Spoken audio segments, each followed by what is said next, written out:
Have you ever been in a relationship where your differences felt overwhelming to the point where you're wondering if this relationship is worth it? Well, let me tell you that these are perfectly normal and no relationship is perfect, and that's okay. Nobody is perfect, and let me get into the topic.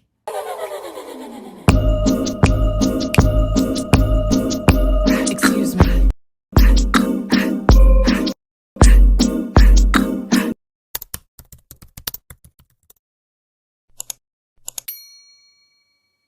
One thing is crystal clear. It is that a relationship will never be perfect. And why? Because love comes to you are two individuals coming from different backgrounds, different culture, different habits, different childhood baggage and traumas that you're carrying, different environments, and you are trying to coexist with another human, which means it will not be perfect. You cannot have expectations on this person, but all that you can do in order to reach a healthy relationship and understand one another is learn this person, study them, analyze them. I'm going to be using the example of a pizza.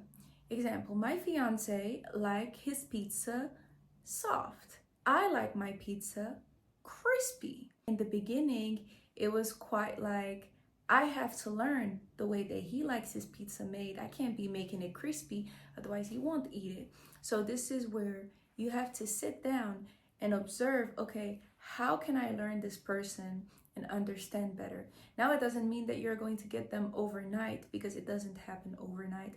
It's a process. You have to live with the person, spend time with the person. You have to go on vacation. And by the way, you don't have to specifically live with the person in order to know them. But the more time you're going to spend with someone, the more you're going to get to see all these different phases. So when they're happy, when they're angry, when they're frustrated, when they're going through something, you're going to get to see how they handle, how they manage pressure, how they handle their own emotions. And remember, not everyone has the same love language as you. Not everyone has the way of communicating as you do. And that can also clash a lot. The way that one communicates and the other, because one might think that the one that they're communicating is proper, but it might not be as proper as you think. But because we're going and moving based on things that we were taught, that we don't even realize we're like computers. My fiance gave me this example and it was very visual. Imagine that you are a computer. You have a software. This computer never got updated. The software has been the same because that software represents your environment and all that you have learned. When essentially you're getting in a relationship with someone, going to marriage, you have to unlearn unhealthy and toxic things that you wouldn't have thought they were toxic.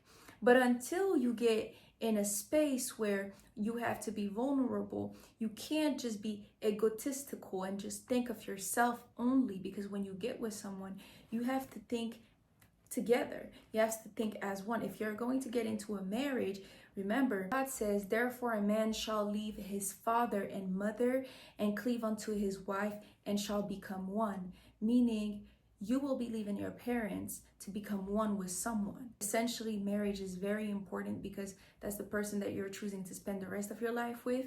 And you have to see the ugly sides of a person in order for you to even know if this is realistically something that you want to do. Because if you're jumping into something, having expectations, having an image, or even thinking that this person is just going to change right away, scratch that. Don't even think about a relationship at this point, because your mind is not extended to understand what truly a relationship represents. And it means compromise, sacrifices, but that doesn't really happen overnight. So many things that I have learned from my fiance, and he's learning many things from me. He's gotten in a place where when I met him, he's completely different from when I met him. But that's what love and that's what finding the right person will do to you.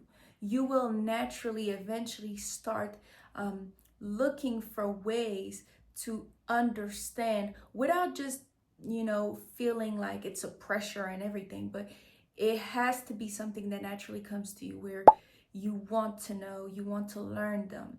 In order for you to know them, you have to ask questions. You can't just sit here and try to guess their mind, makes assumption. Making assumption is the worst thing ever, because you'll be sitting there just having a whole imagination of things in your mind that's not even that, you know. You have to voice yourself. And by the way, when I say you need to have communication, it means not only do you have to communicate, but you have to learn the way they communicate and the way you communicate. Sometimes the tone will set how someone will receive a message. If you're coming to someone, and whether it was a thought, whether it was something that you've been holding on to, pay attention to the way that you deliver things.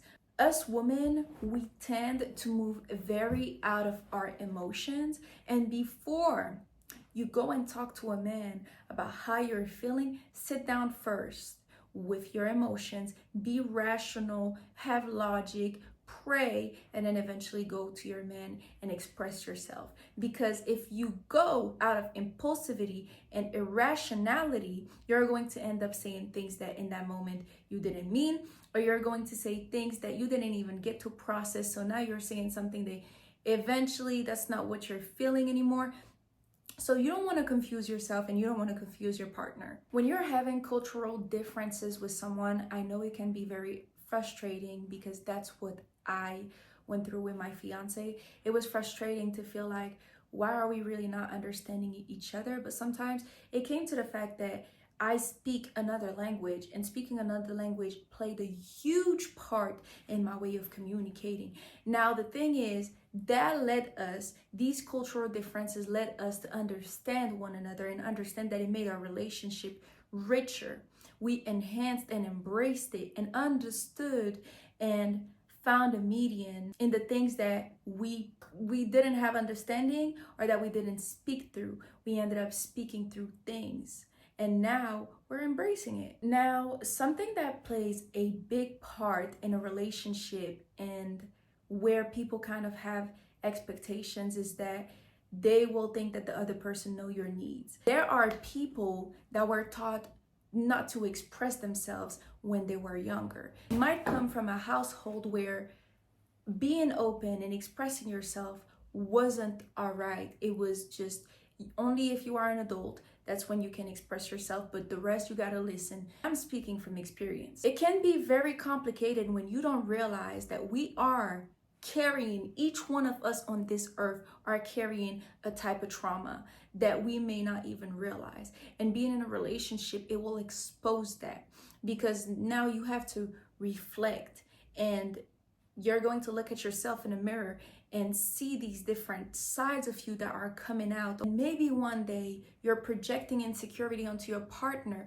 and you don't even understand why you're projecting that onto your partner, but it comes from insecurity. And now you have to sit down and figure out, okay, where is this insecurity coming from? Oh, because of your past experiences, because of your fear of abandonment, because people came in and out of your life. This is where you have to understand that this person was who they were before they met you. So you have to show gratitude for who they are today and help them grow for the future. Now, that doesn't mean that you have to accept toxic behaviors, toxic patterns, but one thing for sure is you can work through these. You can, because we are constantly evolving. The person that you are today is not the person that you're going to be in a year from now. The person that you were 3 months ago is not who you are 3 months later. You know how many things can happen in a year that's going to make someone grow. You go through different situations where, I don't know, you travel with them, you speak with them. The more you open up this conversation with them, the more you're able to open and be vulnerable and be open, an open book. That's where it's going to be the most crucial, because that's when you'll be able to understand one another. Without communication, that won't work. The last thing I would like to speak about is habits. So one of you might leave the dishes to clean for later, and one of you might want it right there and then. Now, one of you might go to sleep at 9 p.m. and the other one stays up all night. Okay, These are small things, but they eventually become big if you don't speak about them.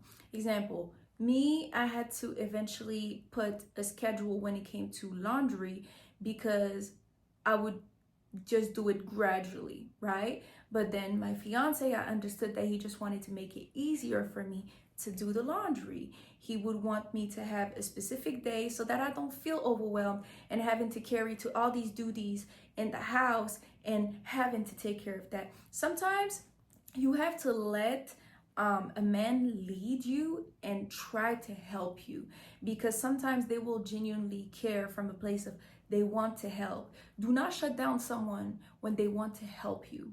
And that applies for men and women. Do not shut down someone that is actively trying to help you for your own well-being.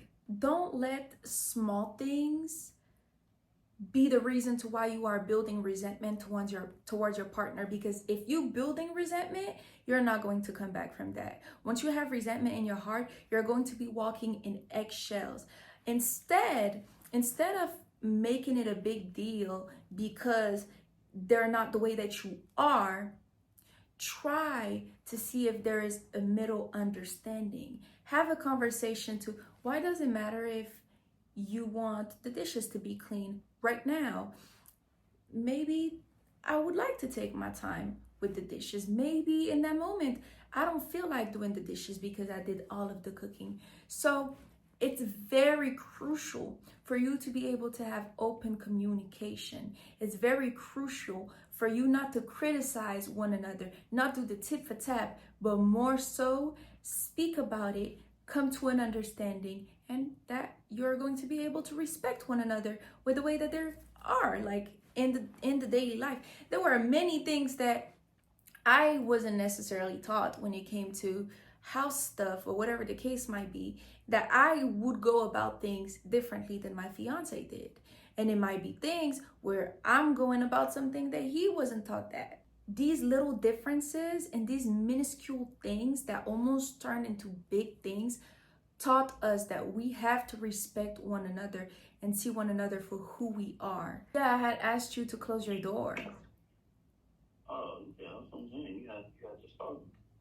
Okay, so you see, guys, this is how you compromise. I'm doing a video, he's recording music so that we could have an understanding. He closes his door, I close my door. This is communication. These habits, me and him, we had to sit down and speak about fears, traumas. We sat down, stayed late up at night for hours speaking about the things that mattered the most. Because behind a disagreement or a misunderstanding, there is a deeper layer that hasn't been uncovered yet. And it's okay if everything doesn't get uncovered right there and then, because it takes time. Love isn't about finding someone that is perfect. Love is about finding someone that you will choose every single day, even when it's hard. It's about finding ways to love them despite the frustration they show towards you, despite the way they might handle something. It's about finding ways to compromise for the sake of understanding that they're not perfect, and never will they be perfect. Never. You'll never be perfect. He'll never be perfect. It makes two imperfect people. The only person that was perfect was God. To anyone out there that feel like that their relationship is not perfect because of their indifferences, just know that relationships that are perfect don't exist. Meaningful ones, they do. And guess what? They're built in mess.